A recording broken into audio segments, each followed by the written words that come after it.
Breaking right now, Sly News has launched its latest attack on Reform UK, suggesting Nigel Farage's surge in youth support is down to online radicalisation. Our superstar panellist, Nicholas Lissack, is one of the young men featured in what it is branding a special investigation that has been broadcast all day. TikTok was the place where I saw them, and that's where they sort of made the name for themselves, especially Nigel. And who was watching? Well, mostly young men. Young blokes want to be young blokes, and they feel the world is telling them not to be young blokes. Something remarkable is happening with Gen Z. Data from the general election shows a growing gulf between how young men and women are voting. The so-called bro vote is on the rise, with young men twice as likely to have voted Reform in the election than young women. And for 16 to 17-year-olds, 35% of young men said they would have voted Reform, making Farage's party as popular with this demographic as Labour. Hey guys, look again. The conference hasn't... Nick became a political influencer after his first TikTok supporting Reform went viral overnight. It is young people, but it's also young boys, young men. Yes. What do you think it is about Reform that attracts that demographic? I think with the onset of fourth wave feminism and all of that, I for one believe that young men are feeling increasingly disenfranchised by society. Hello, my name is George Finch. I'm 18 years old. George Finch started a reform-focused magazine online. He says it's by reformers for reformers. All of us have got that one common goal, and it's to get Reform to win. So far, you might say so fair. But there was a point to this Sly News investigation. Trust me, Sly News is on the hard left. And what they wanted to do is link this surge in Reform UK support to its bogeyman, Tommy Robinson. This is Charlie. He spent the summer campaigning for Reform UK on a battle bus with Nigel Farage. We stand here united! But 3 months later, now at just 13 years old, he's moved further to the right, attending and speaking at Tommy Robinson rallies. I've got an opinion on immigration and stuff like that. Obviously, you stop the votes and all that kind of stuff. Do you think from the summer to now you've spent more time online? Yes, and I believe me being online has helped me actually develop my views. Because if I, say for example, if I were to just watch a normal TV, I would say, oh, what a racist person he is. What a racist person they are. But no, now I'm on Twitter, I see it all firsthand. And increasing numbers do seem to be listening. An anti-establishment rhetoric now filling a political gap that mainstream politics won't. Now, you don't have to read between the lines much in that report. The clear suggestion is that if folk are getting their information from online platforms like X, it's probably what they term misinformation. It drives people further to the right. So, Nicholas, you obviously decided to feature in this Sly News report. I know you were concerned because you know exactly what Sly News are all about. But presumably you were hoping to provide the other side to the way that they usually present Reform UK? Well, very much so, yes. I mean, I'd been told by the producer who reached out to me, an absolutely lovely, lovely lady called Izzy, who, might I add, treated me exceptionally well. They were nothing but pleasant to me when I did the interview, and I had a very, very, very good time, irrespective of what you think of the network. She reached out to me saying that apparently a couple of people from within Reform had told them to come to me. And so I sort of felt obliged, and I sat down for a very lovely chat with them. I was quite nervous. I was cautiously optimistic, and I do think I come out of the report looking quite well, especially in comparison to the other people in the report.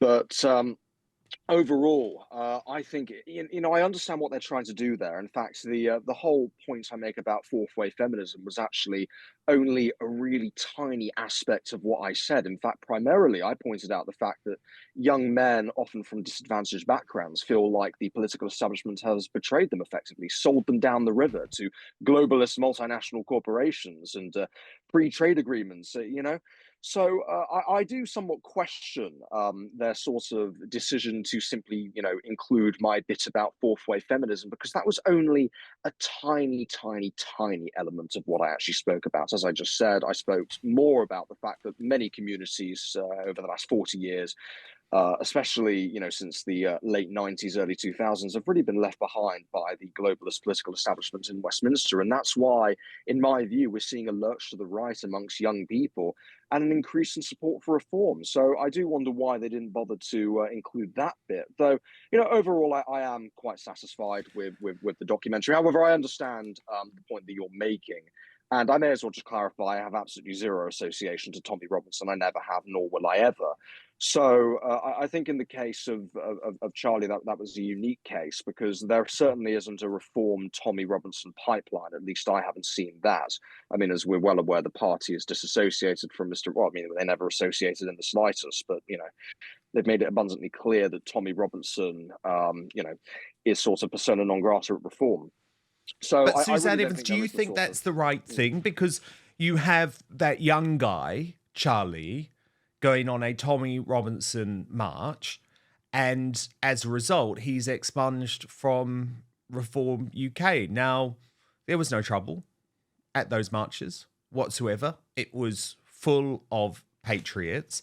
I know you battled with this whole question, Suzanne, when you were within UKIP, because there has always been the debate about how close political parties should align with Tommy Robinson. But I just worry that by automatically dismissing anyone, including a young lad of 13, saying, well, you're not for us now simply because you've gone on the Uniting the Kingdom march. Personally, I don't agree with that approach.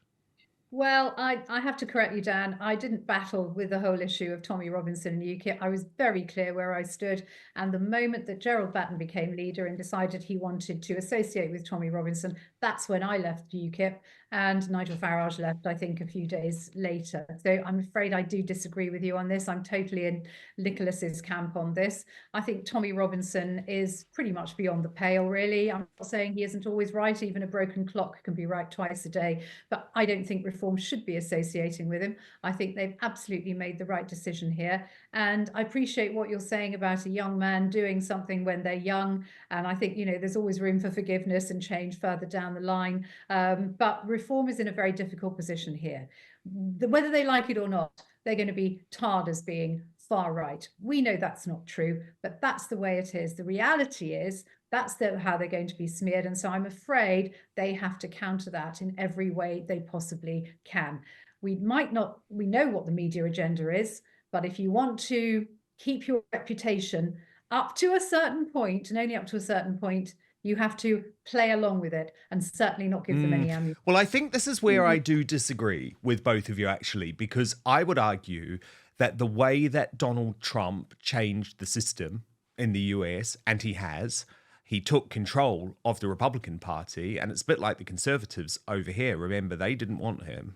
Republicans didn't want him. The Republican establishment didn't want him. The political establishment didn't want him. The legacy media certainly didn't want him. But he played by his own rules. And sometimes that does mean doing things that the mainstream media might claim are unpalatable. But the mainstream media have proven themselves time and again to be wrong on so many issues. But look, you did receive a bit of pushback from other quarters, Nicholas, today. So I wanted to show you this post on X from Luca Watson, another conservative commentator, and get you to respond. He said, the narrative that young men are turning en masse to support reform is based on pure vibes, nothing else. More young men vote Lib Dem than reform. Twice as many young people voted Green, 9% versus 18%. A few odd social media influencers do not constitute a wider trend. And then he posted a picture of you and said, does this man represent the future of young British men's politics? Take a guess. Nicholas, your chance to respond.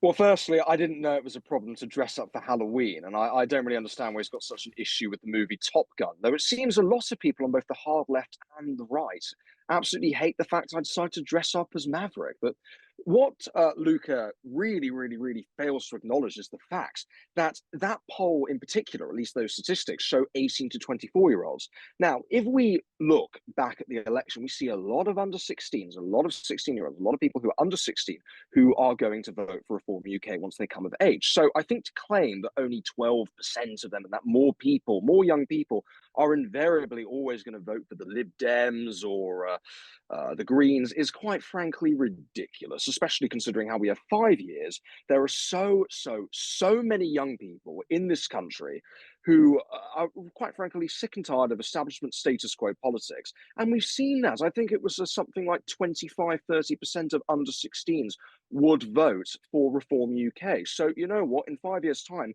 there is going to be a youth quake that is going to shape up the establishment and quite frankly change things forever. So, yeah, honestly, I'm really not worried about what Luca has to say because I think, statistics do show that a trend is occurring. And it really is cherry picking the fact he has to pick that 18 to 24-year-old one. Why not a 16 to 24-year-old one? Well, you know why? Because it would show that what he's spouting is complete and utter rubbish. And also, I'd like to see what he dressed up for Halloween. Can I make 2 points? Please. One, I think, Nicholas, you looked amazing in that photograph. I'd vote for Thank you. Ignore Thank any you. comments like that. And the second thing is, it's all very well, this polling, isn't it? But at the end of the day, it's just polling. It's what people tell a pollster, depending on what question they're asked. You can't really draw anything from it. The only poll that matters is the one where you tick a box on a ballot paper. And until that happens, people really don't know what people think. And we know that very often people are shy UKIP, shy Tory, shy Reform, whatever it might be. And those polls don't necessarily, I don't think, reflect reality. Indeed, indeed. Now, look, I wanted to show you one more example of what I want to see more from Nigel Farage, but I'm interested in your point of view. Suzanne, you might not think this is a good approach. Earlier this week, he decided he'd had enough of the mainstream media.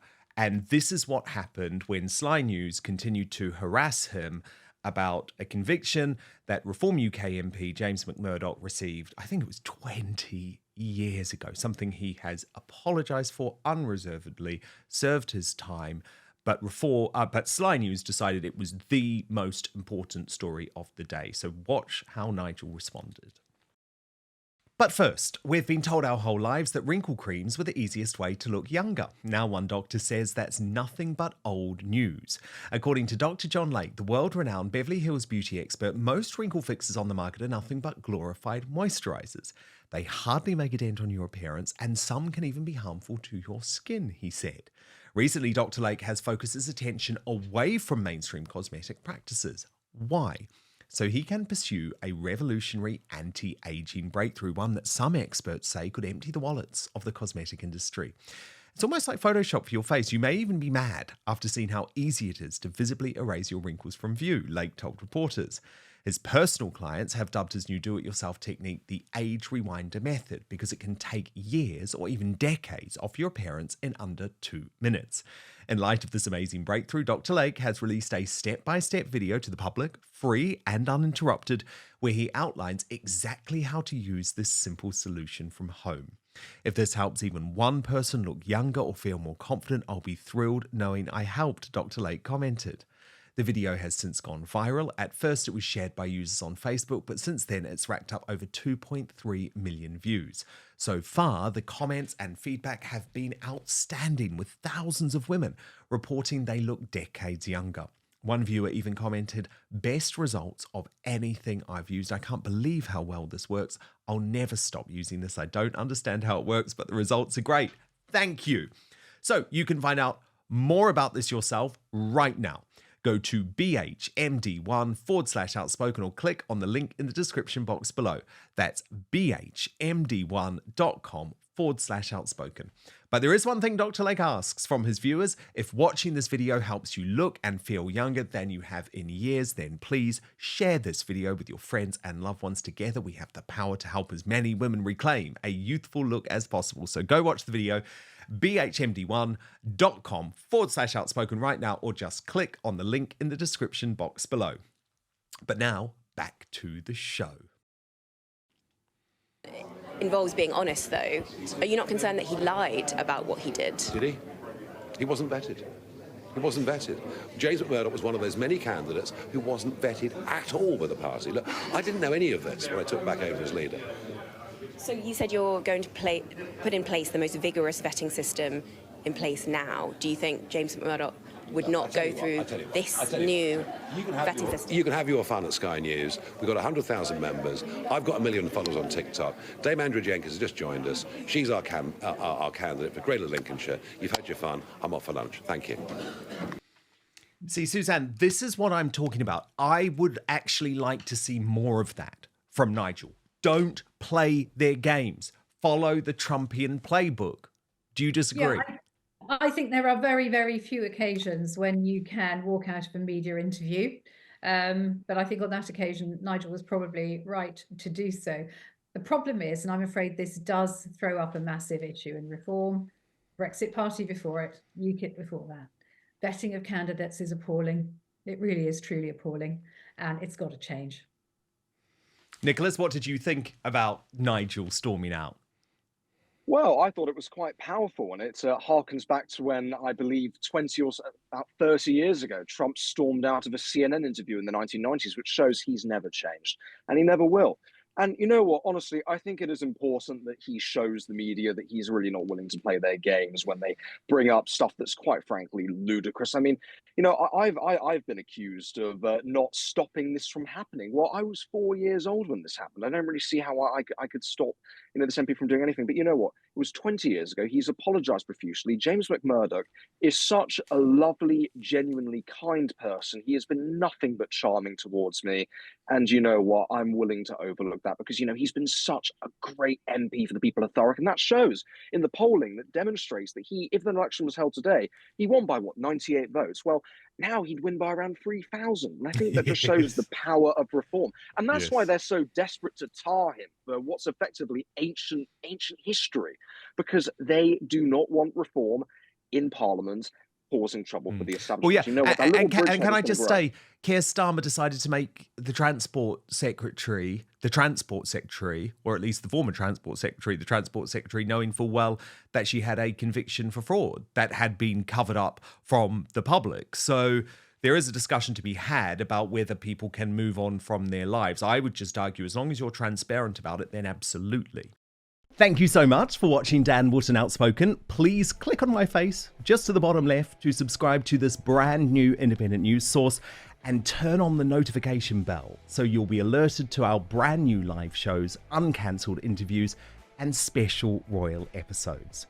Outspoken is also now available as a podcast, so you can listen to the show every weekday on the go, wherever you are.